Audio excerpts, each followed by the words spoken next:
14 خوراکی خونساز که حتما باید بشناسید. کمبود آهن یعنی بدن مقدار کافی اکسیژن دریافت نمیکنه و عملکرد اندامهای بدن دچار اختلال میشه. کمخونی یکی از بیماری‌هاییه که به راحتی و رعایت یک رژیم غذایی ساده میتونید اون را برطرف بکنید. سلام، وقتتون بخیر. دکتر بست هستم در خدمت شما عزیزان. مثل همیشه قراره در مورد بیماری‌های مختلف با هم دیگه گفتگو بکنیم. پس این ویدیو رو لایک بکنید، کانال رو سابسکرایب بکنید و تا انتهای ویدیو با من همراه باشید.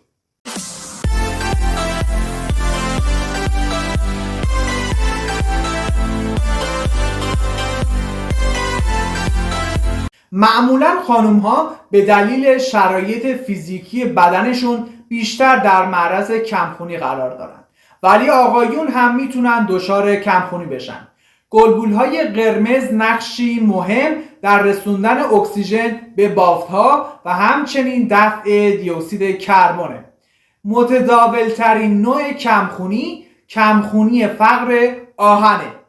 از روی آزمایش خون به راحتی کمخونی تشخیص داده میشه که به صورت هماتوکریت یا کاهش هموگلوبین گزارش میشه. بیماری کمخونی خطرناکه و به علت کمبود ویتامین B12 ایجاد میشه که یک بیماری خودایمنیه و اما خوراکی هایی که باعث خون رسانی میشن. شماره 1، انار.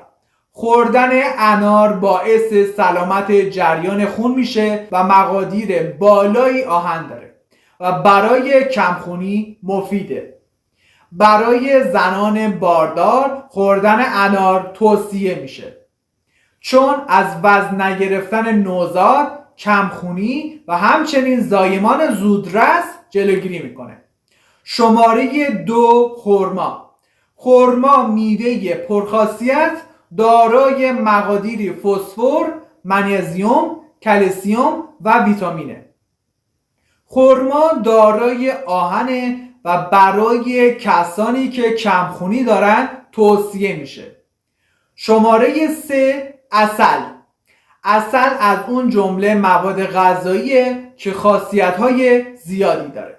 عسل منبع قدرتمند آهن و برای کمخونی استفاده میشه. شماره 4، زیتون. زیتون دارای مقادیری آهن، مس و فسفر که به درمان کمخونی کمک میکنه. شماره 5، کشمش.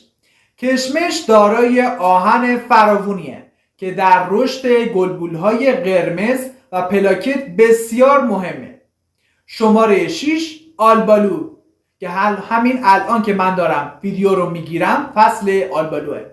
آلبالو حاوی مقادیر زیاد آهن و باعث افزایش جریان خون و خونرسانی بدن میشه. شماره 7، لیمو ترش. لیمو ترش به علت داشتن مقادیر بالای ویتامین باعث جذب بهتر آهن میشه. شماره 8، انجیر خشک. انجیر میوه برای کنترل قند خون، فشار خون و غنی از پتاسیم و خوردن انجیر برای کسانی که کمخونی دارن حتما توصیه میشه. شماره 9، گردو. گردو یک آژیل خونسازه که مصرف اون باعث از بین بردن کمخونی میشه. شماره 10، فندق. فندق سرشار از آهن و منبع خوبی برای ساخت گلبولهای قرمزه. شماره 11، پسته. آهن موجود توی پسته بسیار زیاده. همچنین دارای مقادیری مسه که باعث جذب بهتر آهن میشه. شماره 12، اسفناجه.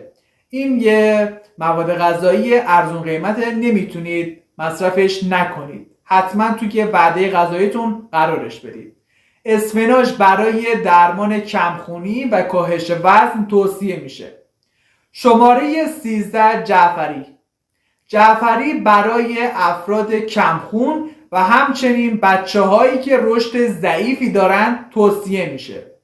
به زورم شده بتونید به بچه هاتون حتما جعفری بدید. شماره 14 گیشنیز. گیشنیز باعث خونسازی بدن میشه، همچنین گیشنیز یک کاهنده استرسه. اگه از این ویدیو خوشتون اومد خوشحال میشم این ویدیو رو لایک بکنید، کامنت بذارید و این ویدیو رو برای دوستاتون بفرستید. تا ویدیوی بعدی، بدرود.